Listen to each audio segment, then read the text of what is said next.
We have with us Parminder Kaur and her parents, father, mother, and she has cleared the Uttarakhand judiciary with the 5th rank.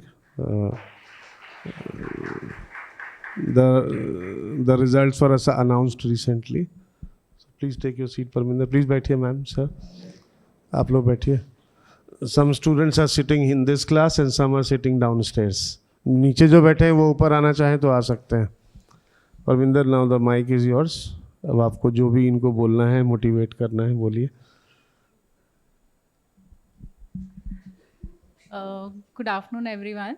Sir, सबसे पहले तो sir I want to thank you and the whole Rahul IAS family, Krishna sir और सभी teachers को जिन्होंने इतना अच्छे से पढ़ाया, हर कॉन्सेप्ट को क्लियर कराया.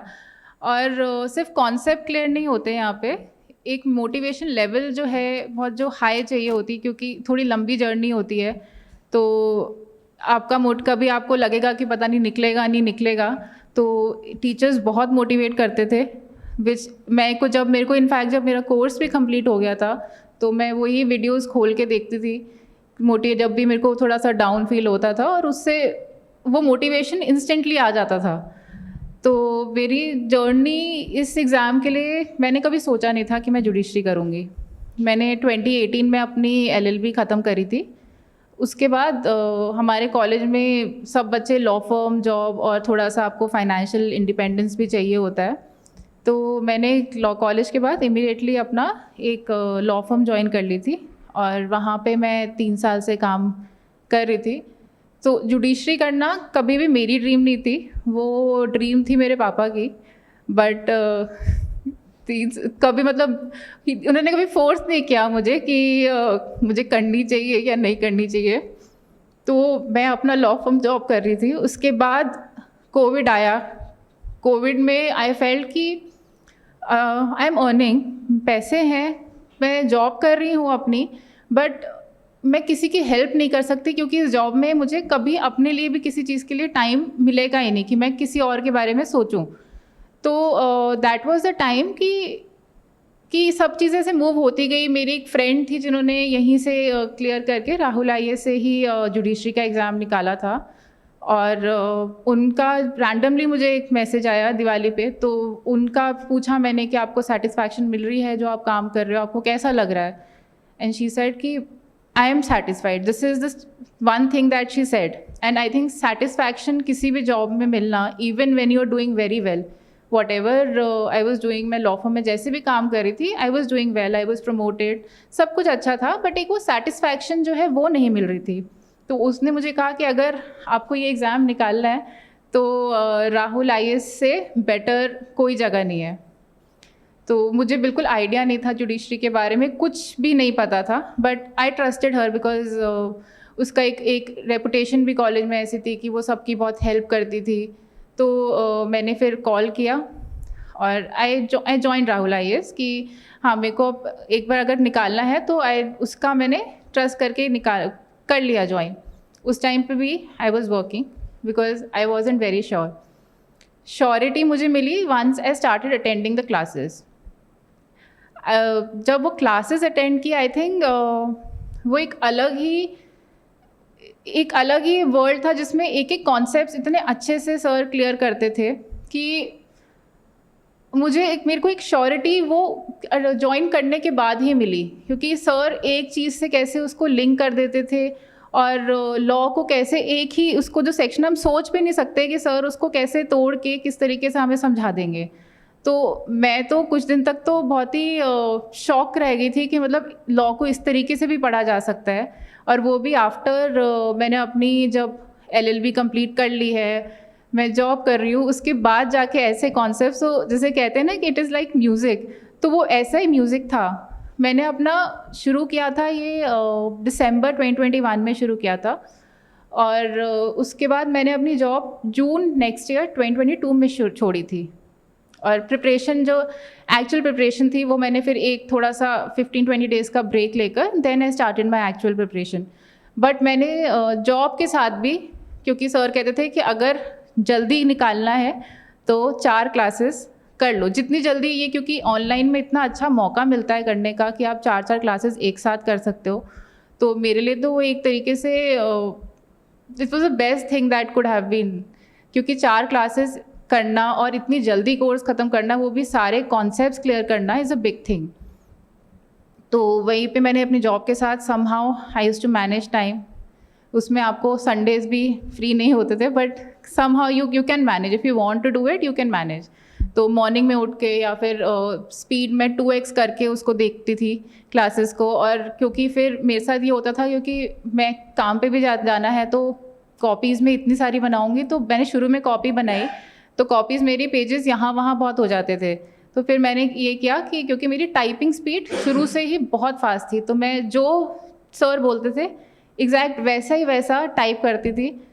और एक जो सर के जो उसमें कोट्स भी होते थे, मोटिवेशनल कोट्स भी होते थे, मैं वो भी साथ साथ टाइप कर देती थी। तो उस तरीके से उन जो मैंने वो उस टाइम पे जो टाइप किया, उसने मेरे को, क्योंकि जब मैंने एक बार जब पुराना सर जो किया हुआ था, क्योंकि मैं उस टाइम पे रिवाइज़ नहीं कर पा रही थी, तो क्योंकि मैंने एक एक चीज़ लिखी हुई थी उसकी, जो भी सर ने बोला था, तो जब मैंने रिवाइज़ किया तो मेरे लिए बहुत ईजी हो गया था उसके बाद। तो जुलाई ऑलमोस्ट 2022 से मेरी प्रॉपर प्रिपरेशन मैंने फिर शुरू करी। मैंने क्लासेस की थोड़ी बहुत, जो 4 क्लासेस होती थी, तो मैंने एक, जैसे कोई माइनर एक्ट चल रही है तो मैंने वो भी साथ साथ अपनी करनी शुरू कर दी। और उसी टाइम जब मेरा कोर्स चल ही रहा था, उसके बीच में ही उत्तराखंड की वैकेंसी आ गई। तो मुझे तो लगा नहीं था कि मैं इतनी जल्दी, क्योंकि मेरा कोर्स कंप्लीट नहीं हुआ है, ऊपर से मेरे को लॉ में जो ये सब्जेक्ट्स किए हुए 3 साल हो गए थे, क्योंकि मेरा कॉर्पोरेट प्रैक्टिस थी, तो मैंने ये सब, मेरे लिए दोबारा से रिफ़्रेश बटन एक तरीके से था। तो वो सब प्रीलियम भी निकल गया समहाउ उसके लिए, क्योंकि कृष्णा सर ने कहा कि प्रीलियम्स निकालने, लास्ट ईयर के पेपर सारे एनालिसिस कर लो और उसको बार बार प्रैक्टिस करो, जितने क्वेश्चन सॉल्व कर सकते हो करो। तो वही मेरी स्ट्रैटेजी थी। देन मेंस के लिए भी समहाउ रिट लग के थोड़ा सा टाइम और एक्सटेंड हो गया, तो मुझे अपना कोर्स कंप्लीट करने का टाइम पीरियड मिल गया। तो मेरा लास्ट ईयर 2023 में ही अराउंड अगस्त में मैंने अपना मेन सब्जेक्ट्स कंप्लीट कर लिए थे। Within 1 year I was able to complete. And उस टाइम पे आई वुड से कि जैसे कुछ कहते हैं कि मैं 4 क्लासेस नहीं कर सकते, तो मैंने अपनी जॉब के साथ भी वो 4 क्लासेस निकाली हैं। तो आई थिंक सर, अगर मैं कर सकती हूँ तो सर 4 क्लासेस की जा सकती हैं। आप थोड़े स्पीड बढ़ा के करिए, कैसे भी करिए, अगर मोटिवेशन हाई रखनी पड़ेगी उसके लिए, बट की जा सकती हैं। 4 क्लासेस आराम से होती हैं। तो वो उसका उत्तराखंड का भी मेंस हुए, फिर दिसंबर में हुए। उसके बाद दिसंबर का बीच में, उसके बाद हुआ क्या, मेरे को दिल्ली भी करना था, बट मेरे पास 1 ही हफ्ता था, और दिल्ली के जो माइनर लॉस थे वो मुझे 1 वीक में कवर अप करने थे। और जो मेजर लॉस थे वो तो मैं कर चुकी थी, बट वो माइनर लॉस जो कवर अप प्रॉपरली मैं 1 हफ्ते में सारे नहीं कर पाई थी। तो दिल्ली का जब नहीं निकला, तो मैंने अपनी प्रिपरेशन को और नेक्स्ट लेवल पे पहुंचा दिया, क्योंकि कुछ मार्क्स से सर नहीं निकल पाया था। तो मैंने कहा अब जितने भी एग्ज़ाम्स आएंगे मुझे सबके प्रीलिम्स निकालने हैं। तो सर सब एमपी आया, एमपी का मैंने किया, तो सर एमपी का भी प्रीलिम्स निकल गया। सर हरियाणा किया, तो सर हरियाणा का भी प्रीलिम्स निकल गया। तो उसी चीज़ को सर मैं रिवाइज़ बार बार करती गई। मैंने कोई भी किसी बुक को रेफ़र नहीं किया। सर के जो भी नोट्स होते थे, क्लास नोट्स होते थे, और जो हमें जो राहुल आई से जो बुकलेट्स दी जाती थी, तो कुछ ऐसे एरिया जो मेरे को स्टेट में मेरे लगता है कि ये एरियाज़ आते हैं, तो मैं वो बुकलेट से कवर कर लेती थी। और जैसे सर बताते थे कि केसेस अगर करने हैं तो इतने सारे केसेस हैं, तो उसमें से कुछ ऐसे केसेस तो आप कर लो जैसे जो लैंडमार्क हैं, जो कि हर 3-4 एरियाज़ में फिट इन हो जाएंगे, क्योंकि आंसर आपका तभी अच्छा होगा अगर आपने एक साथ में केस भी दे दिया है उसके। तो मैंने केसेस की लिस्ट वगैरह ऐसे प्रिपेयर करी हुई थी, और मैंने सिर्फ और सिर्फ मैंने नोट्स को रेफ़र किया है। और जो बुक थी जो हमें मिली थी, मैंने कोई मोटी किताब कुछ नहीं उठाई, क्योंकि इतना टाइम नहीं होता। और जब आंसर्स भी आप प्रैक्टिस कर रहे होते हो तो इतना टाइम नहीं होता, क्योंकि आप इतने सारे रिसोर्सेज को करो। तो मैंने उसी के पॉइंटर्स बनाए थे। और कृष्णा सर का भी जो है वो बहुत हेल्प करते हैं, क्योंकि मैं अपना आंसर लिखती थी, मैं उनको चेकिंग के लिए देती थी।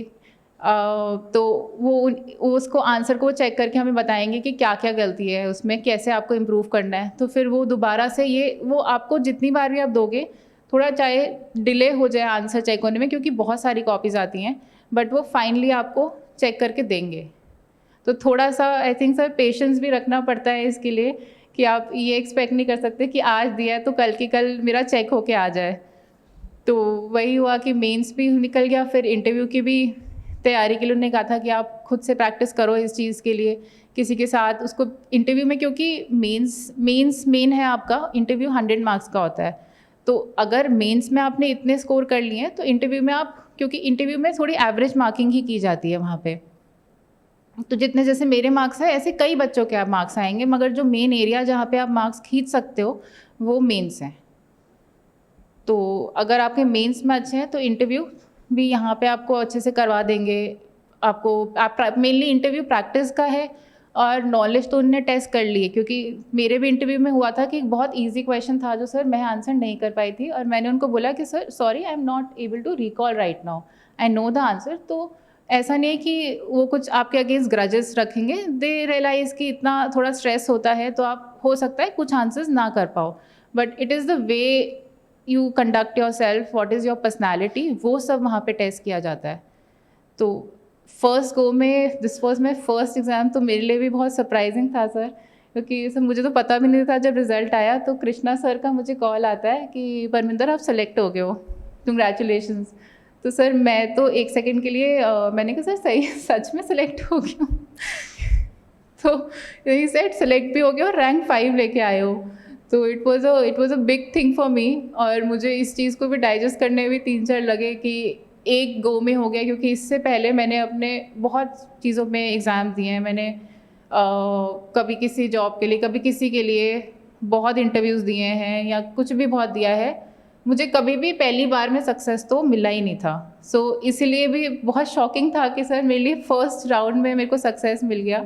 सो आई थिंक कि hard work is very important, hard work and revising it is very important. तो आपको सक्सेस शायद आज ना मिले, बट ग्रेजुअली मिल जाएगा। अगर मेरे को जैसे अपनी जॉब में सर जब मैंने की थी तो मैंने 6 महीने छोड़कर मैंने सोचा था क्लैट का LLM का एग्ज़ाम दे देती हूँ, उसके बाद सर थोड़ी गवर्नमेंट अपॉर्चुनिटीज़ होती हैं तो मैं वो करती हूँ। सर मैंने दिया, उसमें मेरा पढ़ा मैंने उसके लिए, बट नहीं हुआ। बट देन थोड़ा सा ख़राब लगा कि आपने जॉब छोड़ के कुछ किया, नहीं हुआ। तो फिर मैंने सर जॉब ज्वाइन बैक कर ली, कि मेरे को था कि let me get some clarity, मुझे क्या करना है, यहाँ वहाँ नहीं भटकते। तो मैंने वही किया, उसको वापस ज्वाइन किया। बट इसके लिए मैंने तभी ये डिसीजन लिया छोड़ने का when I was sure. And I think इस डिसीजन लेने में माय फैमिली का support was a big thing, because जब आपको एक स्टेबल इनकम आ रही होती है और तब आप अपने पापा या मम्मी को जाके बोलते हो कि मुझे अब जॉब छोड़कर मेरे को इसकी तैयारी करनी है, तो उनकी तरफ से भी बहुत पॉजिटिव रिएक्शन आया था कि हाँ छोड़ दे, इट इज़ योर डिसीजन, कि अगर करना है तो फिर छोड़ दे, वो तो छोड़ के ही होगी, उसके साथ नहीं होगी। तो फैमिली का तो सपोर्ट मैं कह ही नहीं सकती कि इट इज़, तो वो तो सपोर्ट है, था ही, शुरू से था। और फुल ऑन एग्ज़ाम के टाइम पे my family supported me throughout. So and also specially my father, he supported me throughout this journey. हर एग्ज़ाम में वो he doesn't take any leaves, but for my exams he used to take those leaves to go, because he is like I will go for the exams. And also मेरी friends का बहुत contribution रहा, क्योंकि इस as में जाके थोड़ा सा जब आप 3 साल प्रोफेशन में आ जाते हो and then you are doing well in the profession, तो नो वन सेड कि मत कर दे, सेड हाँ you want to do, you go ahead with it. In fact कि जब मेरे को टाइम नहीं मिलता था, थोड़े बहुत वो मेरे लिए केस लॉज खुद से बना के दे देंगे। मेरी सिस्टर भी जो है, she is not from the law field, but फिर भी she used to help me out कि नहीं, it is your goal, so we'll also help you out. तो आई थिंक फैमिली फ्रेंड्स का भी बहुत बड़ा कॉन्ट्रीब्यूशन रहा है कि आज मेरे को ये फर्स्ट गो में सक्सेस मिला है। So this is my story. This was her first exam, judiciary exam, पहला एग्ज़ाम, and first exam में she is through। तो थोड़ा सा सेंस ऑफ प्रोफेशनलिज्म आ जाता होगा, जो जॉब कर रही थी जी ना, सर, जी उसके वजह उसका भी बेनिफिट मिला होगा। सर। एक सेंस ऑफ प्रोफेशनलिज्म आ जाता है, what to do and what not to do, है ना। और सर आप थोड़ा सा आपको मेच्योरिटी भी आ जाती है कि सर जैसे आप बताते हैं कि आप आंसर लिख रहे हो तो सर मेरे को अपना स्ट्रेंथ लगता था आंसर राइटिंग, क्योंकि मैं प्रीलिम्स से सर बहुत डरती थी। प्रीलिम्स में से कहीं से भी कुछ आ जाएगा और एकदम से मुझे याद नहीं आया तो आंसर गलत। बट आंसर राइटिंग का तो सर आपने जैसे पैटर्न बताया हुआ था कि पहले जाके इंट्रोडक्शन जाएगा, फिर मेन वो इशू, फिर देन कंक्लूजन। तो ये एक पैटर्न सर मैंने लिख लिया था और अपने सामने ये पैटर्न लगाया हुआ था कि ये पैटर्न मुझे फॉलो करना है। तो जब भी मैं आंसर लिखती थी तो सर वो पैटर्न ऑटोमेटिकली मेरे दिमाग में आ जाता था। और एक क्लास में सर आपने ये भी बताया था कि कितने वर्ड लिमिट कितनी होनी है, तो सर मैंने वो सब स्टार्टिंग में ही क्लासेस में ही अपने चिट पे बनाकर उस पर लिख लिया था कि मैं जब भी आंसर लिखूं तो ये मेरे को गाइडिंग प्रिंसिपल्स हमेशा रहे मेरे पास। तो सर उसने बहुत हेल्प किया था। इंटरव्यू में what question did they ask you, if you remember that? Sir सारे ही लॉ से रिलेटेड थे। एक जनरल क्वेश्चन ने थोड़ा सा कंफर्टेबल करने के लिए इफ यू पूछा कुड टेल था। Us some of the questions if you remember. जैसे कि कुछ क्वेश्चन था कि वाई लॉ, कि आपने लॉ क्यों चूज़ किया। देन क्वेश्चन था जो एक रीसेंट केस लॉ आया था सेक्शन 13B के ऊपर, तो उस केस लॉ के बारे में पूछा था कि if you know there is a recent supreme court judgement which is there. So एक वो क्वेश्चन था। देन और इंटरव्यू में आपके पास 6 to 7 मेंबर्स बैठे होते हैं, it's like a round table. So sir 1 by 1 they will be asking you questions and every person will be asking you around 3 to 4 questions. तो मेरा सर सबका ही सर इंटरव्यू 30 मिनट्स के लिए चला था सर। इनफैक्ट मेरा सेकंड लास्ट था second shift में, तो मैं 1 बजे अंदर एंटर हुई थी and then finally I came out at 6:30, क्योंकि सर फर्स्ट राउंड ही इतना लंबा खिंच गया था कि सेकंड बहुत डिले खिंचा। तो मेरा सेकंड लास्ट था, तो इसलिए मेरा 6 o'clock इंटरव्यू हुआ था। तो उसमें भी थोड़ा, तो मतलब हर स्टेज आई थिंक थोड़ा पेशेंस आपका टेस्ट करेगी। एंड ऑल्सो आप उस दिन सर साड़ी पहन के बैठे होते हैं, इतनी आदत नहीं होती है। तो हाँ, तो हर स्टेज में you need patience, a lot of patience, वो रखना बहुत ज़रूरी है। तो और जो सर कुछ क्वेश्चंस ऐसे भी थे कि जैसे कि what is a sovereign, and questions उसमें से आए थे कि आपसे वो पूछेंगे what is your favourite subject. तो जैसे कि सब बच्चों का होता है, मेरा भी सर एविडेंस लॉ है, क्योंकि वो इतने डिटेलिंग में और अच्छे से कराया जाता है। तो उसमें भी कि उसमें ये क्वेश्चन था कि what is the role of जजेस when the evidence is being recorded, तो एक ये क्वेश्चन था। और क्वेश्चन फिर हिंदू मैरिज एक्ट से भी काफ़ी क्वेश्चंस मुझे पूछे गए थे कि क्योंकि रीसेंट एक जजमेंट आई थी रिगार्डिंग द प्रॉपर्टी, कि जो भी जो ये आपके वॉइड और वॉइडेबल मैरिजेस से जो ऑफस्प्रिंग होते हैं, तो उनको प्रॉपर्टी कैसे डिवॉल्व होगी। तो दे will B touching the recent current topics and also will be asking you what is the actual law. तो उसके बीच में कल्मिनेशन में दे will be asking these questions 1 by 1।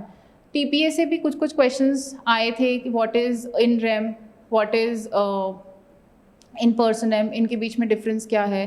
तो हर आई थिंक ऑलमोस्ट हर टॉपिक से they will be asking you questions, but they will focus on the subjects which you say you know well. And उसमें भी अगर आपको लग रहा है, एंड ऑल्सो सर उसमें एक चीज़ और होती है कि वो बिल्कुल भी एक्सप्रेशनलेस बैठे होते हैं। तो आप गेस भी करना चाहो कि आंसर सही है कि गलत है, क्योंकि जब मैं इंटरव्यू दे के आई तो मैं काफ़ी वो हो गई थी कि समझ ही नहीं आया कि सही है कि गलत है, क्योंकि वो ऐसे एक्सप्रेशन बना के बैठे हुए एंड देन बीच में से जैसे उनको लगे कि आपने सही आंसर भी दे दिया, तो they'll cut you and they'll just go to next question. So you in your mind you are thinking कि मैंने आंसर सही किया कि गलत किया। तो थोड़ा सा आपको अपने कॉन्फिडेंस पे भी टिके रहना है, क्योंकि वो आपको जैसे आपने एक आंसर कर दिया तो they'll ask you are you sure कि यही है। तो ये सब वो आपको टेस्ट करेंगे कि आप अपने आंसर पे टिकते हो कि नहीं टिकते हो। तो ये सर, और मेनली सर इन्हीं सब्जेक्ट से मेरे से पूछा गया था। कॉन्स्टिट्यूशन से पूछा गया था कि आप प्रियम्बल पढ़ के बता सकते हो।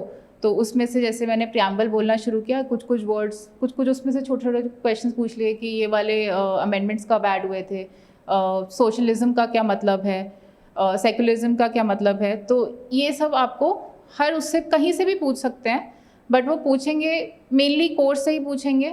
तो अगर आपको लॉ, उत्तराखंड में तो सर आई थिंक वो मेनली टेक्निकल ही पूछते हैं, उस पर ज़्यादा जाते नहीं हैं। 1-2 थोड़ा सा आपको पूछेंगे, बट मेनली लॉ से ही पूछेंगे। Mostly I was able to answer all the question. Marks आ गए? हाँ जी सर। कितना दिया? सर 62 थे sir. Sir mine was 61 sir, second highest. 62 was the highest, 61 was 61 is good. 60% हो गया ना, 60 से ऊपर, नहीं that is good, out of 100 no. जी सर। सर हाईएस्ट उन्होंने 62 दिए थे। अच्छा, जी सर। गुड। चलो, anything else to motivate them? कुछ और कहना चाहते हो? She was from a pure online course.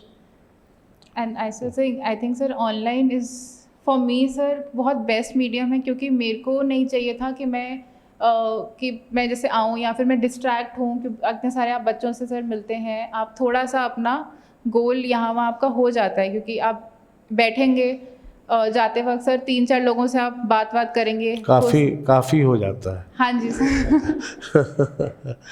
थोड़ा बहुत नहीं, बहुत। जी सर। तो सर एक मेरे लिए तो सर एक तरीके से एक बूंद था, क्योंकि मैं जॉब भी करी थी और सर मैं उस टाइम पे बहुत श्योर भी नहीं थी, क्योंकि उसी टाइम मेरा सब प्रमोशन हुआ था और वही मैं सोच रही थी कि मैं ये करूँ। उस टाइम पे सब छोड़कर फिर से घर पे बैठ के तैयारी करना, तो मैं अपने आप को उसके लिए प्रिपेयर कर रही थी। मुझे 6 मंथ्स लगे प्रिपेयर करने के लिए, बट आई थिंक सर अगर यहाँ पे इतने अच्छे तरीके से पढ़ाया नहीं जाता और एक एक चीज़ क्लियर नहीं की जाती, तो शायद मैं ये स्टेप नहीं ले पाती। Now it is a matter of developing that interest also, yes no? Sir, yes sir. तो लॉ को इस तरह से ओपन करो कि बच्चों का इंटरेस्ट आ जाए उसमें। That is our idea of teaching. एक बार इंटरेस्ट आ गया फिर तो आप कोई भी सैक्रिफाइस करने को तैयार हो जाओगे। जी सर। That is correct. पापा में कुछ बोलेंगे? आप कुछ बोलोगे? बस यही कहना चाहूँगा कि ईश्वर की कृपा और आपको दी हुई शिक्षा और उसकी मेहनत से ये निकाल पाइए। वो इतना ही कहना चाहूँगा। Thank you. और कुछ? सर वही सर मैं आपको जितना थैंक यू कहूँ वो उतना ही कम है सर। मुझे याद है जब इंटरव्यू के लिए भी जब मैं आई थी तो त्रिपाठी सर थे, तो उन्होंने वैसे ही सर जनरल डिस्कशन हो रहा था कि आपने ये किया है तो आपसे प्रैक्टिकल पूछ सकते हैं नॉलेज के बारे में। तो मेरा उनके सामने भी रिएक्शन था सर कि मेरी जितनी भी नॉलेज है वो यहीं से है, तो मैं प्रैक्टिकल में कैसे उसमें कर पाऊँगी, क्योंकि मैंने मेनली कॉर्पोरेट एरिया में किया है। तो मैंने सारा सीपीसी और सीआरपीसी बिल्कुल टच नहीं होता, क्योंकि कॉर्पोरेट लिटिगेशन में आपका ये सब लॉज यूज़ नहीं होते हैं।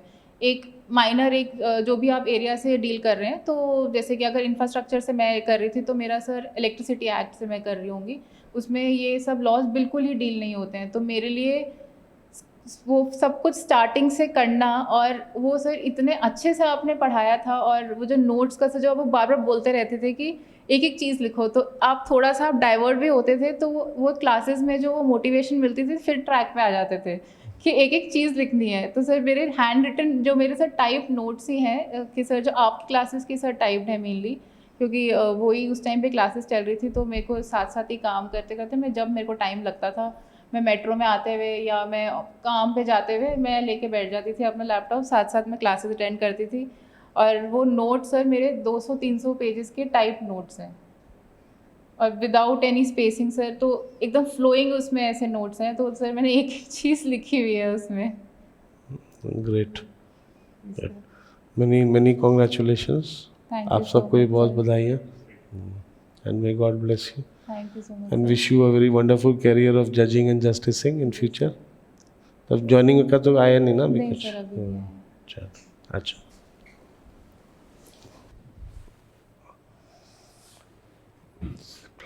एक्साइटमेंट तो मुझे इसकी थी।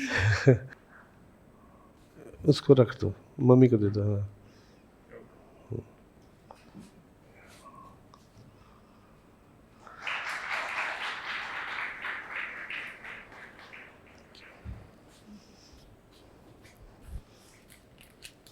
these are your chocolates। Thank you so much sir.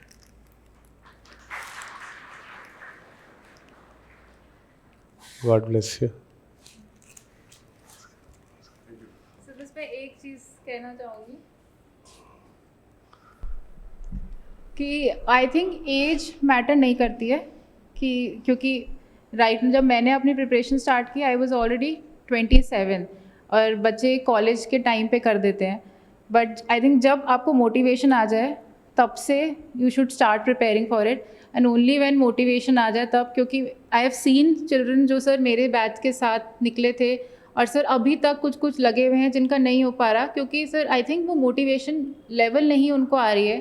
तो I think age is should not be a factor. whenever you are motivated enough, you'll crack it. If I can crack it, so I think anyone can do it, because so मेरे लिए lawyer बनना भी बहुत बड़ी बात थी. I was in my school, sir, I was a person who was sort of ostracized. I was, because of my looks, or the way in my school I look very different, so no one talked to me.